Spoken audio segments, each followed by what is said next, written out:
إن الشرك لظلم عظيم.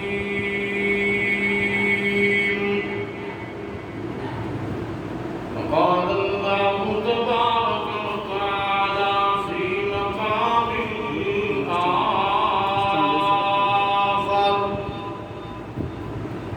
فلما أسلما وتله للجبين.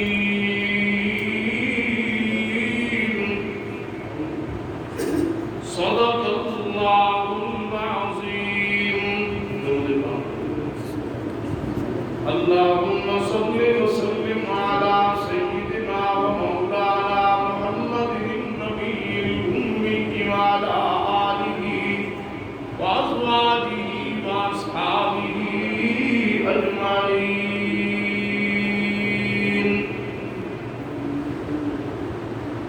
برادران اسلام، اللہ کریم کے لا ریب اور بے حد کلام قرآن مجید فرقان حمید کے دو مختلف مقامات سے کچھ حصہ میں نے آپ احباب کے سامنے تلاوت کیا ہے۔ اللہ کریم ہم سب کو قرآن پاک پڑھنے کی، سمجھنے کی، قرآن مقدس کی ایک ایک آیت پر نبی کریم صلی اللہ علیہ وسلم کے مبارک اور نورانی طریقوں کے مطابق عمل کرنے کی توفیق عطا فرما دے۔ بچوں نے آج نونہالوں کی بزم شیخ القرآن رحمۃ اللہ علیہ اس کا باقاعدہ آغاز اور افتتاح کر دیا ہے۔ اللہ ہمارے ان بچوں کی زندگیوں میں برکتیں عطا فرمائے۔ مسجد کا یہ مبارک اور مقدس ماحول ہے، اس کی برکت سے ان کا ذہن اس طرف راغب ہوا ہے، نہیں تو جب ماحول نہ ملے، ماں باپ بھی نماز پڑھنے والے نہ ہوں، تو پھر بچے کیسے ہوں گے؟ میں ایک گھر میں پڑھانے جاتا تھا تو بچے کے باپ نے داڑھی نہیں رکھی ہوئی تھی، وہ روزانہ اس کے سامنے شیو کرتا تھا۔ بچے کو شاید اپنا نام بھی صحیح نہیں آتا تھا۔ بڑے بچے پڑھ رہے تھے اور وہ چھوٹا تھا بھی، توتلا، تو مجھے کہتا ہے تھیو کھاؤ تھیو کھاؤ۔ میں سمجھا بھائی سیب ادھر ہے ہی کوئی نہیں، یہ کہہ رہا ہے سیب کھاؤ سیب کھاؤ۔ پتہ لگا مجھے کہتا ہے تم شیو کرا دو۔ جیسا ماحول ہوگا، کہنا یہ چاہ رہا تھا، وہ توتلی زبان میں کہتا ہے تھیو کھاؤ تھیو کھاؤ۔ بھائی مولوی صاحب آپ بھی شیو کرا دو۔ انا للہ وَإِنَّا إِلَيْهِ رَاجِعُونَ۔ اس طرح ایک اور دوست کے گھر گیا تو بچے کو میں نے کہا بیٹا نماز سناؤ، کہتا ہے میرے کپڑے ٹھیک نہیں ہیں، چھوٹا سا بچہ ہے۔ میں نے کہا بیٹا نماز پڑھو، میرے کپڑے ٹھیک نہیں ہیں۔ تو اس کی ماں نے کہا چل انکل کو گانا سنا، تو کہتا ہے آ جاتے بیٹھ جا سائیکل پہ۔ گانا ٹھیک ہے، بے نمازوں والا عذر کیا یہی عذر ہوتا ہے جس نے نماز نہیں پڑھنی، میرے کپڑے ٹھیک نہیں ہیں۔ گاؤں میں ہمارے ایک رشتہ دار، میں نے کہا آپ نماز کیوں نہیں پڑھتے؟ بھائی اللہ کے بندے باقاعدہ نماز پڑھا کریں، نماز کے بارے میں سوال ہونا ہے۔ کہتا ہے یہ وہابیاں دی مسجد ہے۔ میں نے کہا دوسری میں کیوں نہیں جاتے؟ کہتا ہے وہ دور ہے۔ قریب والی مسجد کہتا ہے یہ وہابیوں کے ان کے پیچھے ہماری نہیں ہوتی ہے. میں نے کہا اللہ کے بندے تو دوسری مسجد کہتا ہے وہ دور ہے. اب ذرا تصویر کا دوسرا رخ دیکھیے کہ ایک آدمی پڑھا لکھا ایک گھر میں مہمان گیا اور میزبان ان کی چھوٹی سی بچی سکول میں پڑھنے والی وہ پانی لے کر آئی تو اس مہمان نے کہا تھینک یو. کہتی انکل تھینک یو نہیں بولتے جزاک اللہ بولتے ہیں.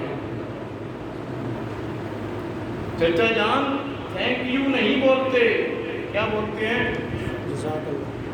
جزاک اللہ بولتے ہیں.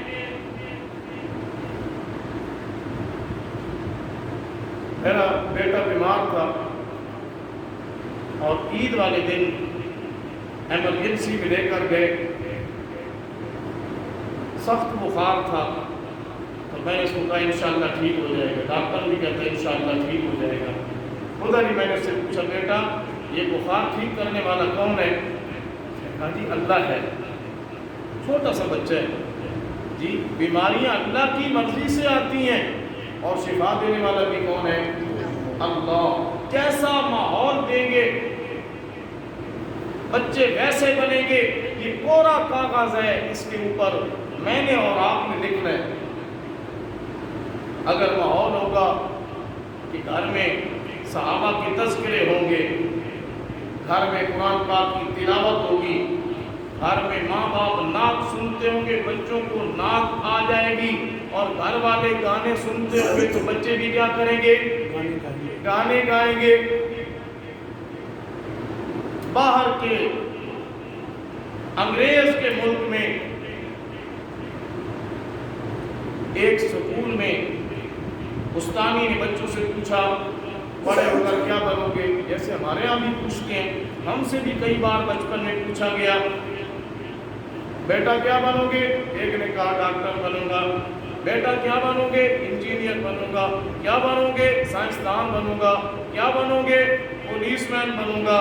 کیا بنو گے؟ فوج میں جاؤں گا. مسلمانوں کے بچے سے سوال کیا گیا بیٹا آپ بڑے ہو کر کیا بنو گے؟ اس نے کہا میں بڑے ہو کر صحابی بنوں گا. اس بچے نے کہا میں بڑے ہو کر کیا بنوں گا؟ صحابی بنوں گا.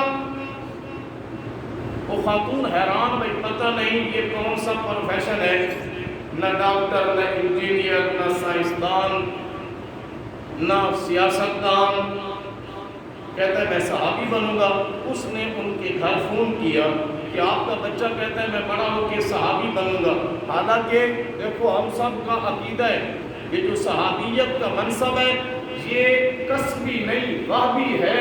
کوئی اپنی مرضی سے صحابی بننا نہیں سکتا. نبی پاک صلی اللہ علیہ وسلم جب دنیا میں تشریف لے آئے تو نبوت کا دروازہ بند کر کے آئے. جب آپ دنیا سے تشریف لے گئے تو صحابیت کا دروازہ بند ہو گیا. تو وہ خاتون پوچھنا چاہتی تھی, اس نے اس بچے کے گھر والوں سے پوچھا صحابی کون ہوتا ہے؟ بھائی آپ کا بچہ کہتا ہے میں بڑا ہو کے صحابی بنوں گا. تو انہوں نے کہا کہ ہمارے گھر میں نبی پاک صلی اللہ علیہ وسلم کے یاروں کے تذکرے ہوتے ہیں. ہمارے گھر میں نبی پاک صلی اللہ علیہ وسلم کے یاروں کے تذکرے ہوتے ہیں. تو اس بچے کو ذکر سن سن کے صحابہ سے پیار ہو گیا ہے. جب شوق سے سنے گی تو کیا کہا دے شوق سے نام صحابہ کا کر چرچا عام صحابہ کا. کر طلب ہے تجھ کو جنت کی تو بلہ تھام صحابہ کا. محمد قمر ہیں ستارے صحابہ, محمد قمر ہیں ستارے صحابہ. ہمیں جان دل سے ہے پیارے صحابہ. خدا کو ہے محبوب ان کی ادائیں, خدا کو ہے محبوب سارے صحابہ. تو پھر شوق تو پیدا ہوتا ہے نا کہ نبی پاک صلی اللہ علیہ وسلم کی ایک ایک ادا پہ قربان ہونے والے, پلکیں بچھانے والے, نہ وطن کو سامنے رکھا، وطن چھوڑنا پڑا، وطن چھوڑ دیے، چمن چھوڑ دیے، جائیدادیں چھوڑ دی، اولادیں چھوڑ دی، نبی کا دامن رحمت نہیں چھوڑا ہے۔ کتنا اونچا مقام کہ اللہ کے محبوب صلی اللہ علیہ وسلم نے فرمایا کہ میرے صحابہ مٹھی جو خرچ کریں، بعد میں آنے والے اونٹ پہاڑ کے برابر سونا خرچ کر دیں، صحابہ کی مٹھی جو کے برابر نہیں ہو سکتی۔ پھر 4 یار جی، پھر خلفائے راشدین جن کے بارے میں فرمایا علیکم بسنتی و سنت الخلفاء الراشدین المہدیین، میری سنت پہ بھی چلنا ہے اور میرے خلفاء راشدین مہدیین کی سنت پہ بھی چلنا ہے۔ کل یہ نہ کہنا کہ جناب علی یہ تو امتی ہیں، ان کا قول اور رائے حجت نہیں ہو سکتی، نا نا نا، علیکم بسنتی و سنت الخلفاء الراشدین المہدیین۔ انہوں نے بتایا مسلمان اس بچے کے گھر والوں نے کہ نبی کے جو یار ہیں نا جی، جو نبی کے یار ہیں وہ صحابہ کہلاتے ہیں۔ وہ کیا کہلاتے ہیں؟ صحابہ کہلاتے ہیں۔ یہ وہ ہستیاں ہیں جن کو اللہ نے دنیا میں فرما دیا کہ میں اللہ تم سے راضی ہوں، رضی اللہ عنہم ورضوا عنہ اولئک حزب اللہ۔ اللہ کہتا ہے یہ میری جماعت ہے، خبردار ان کے بارے میں لب کشائی نہیں کرنی ہے، تنقید نہیں کرنی ہے۔ حضور کے آل بیت اور صحابہ تنقید سے پاک ہیں، یہ اللہ کی جماعت ہے۔ اولئک هم المفلحون، ان سے بڑا کامیاب ہے ہی کوئی نہیں۔ تو بات کیا ہو رہی تھی؟ جیسا ماحول ملے گا نا بچے ویسے ہی ہوں گے، آپ کی ذمہ داری بنتی ہے۔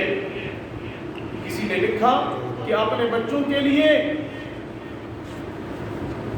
یہ بات ہم سوچتے ہیں ہم بہت جائیداد چھوڑ کے جائیں، پیچھے جناب ان کو کوئی مشکل پیش نہ آئے، تو کسی نے لکھا کہ اس سے بہتر ہے آپ جو فکر میں ہے نا کہ بچوں کے لیے بہترین دنیا چھوڑ کے جائیں، اس سے بہتر ہے کہ دنیا کے لیے بہترین بچے چھوڑ کے جائیں، اچھے اخلاق والے ہوں، اچھے کردار والے ہوں، ان کو دیکھ کے لوگ پیچھے ماں باپ کو دعائیں دے رہے ہوں، کیا ماں باپ تھے جنہوں نے تربیت کی۔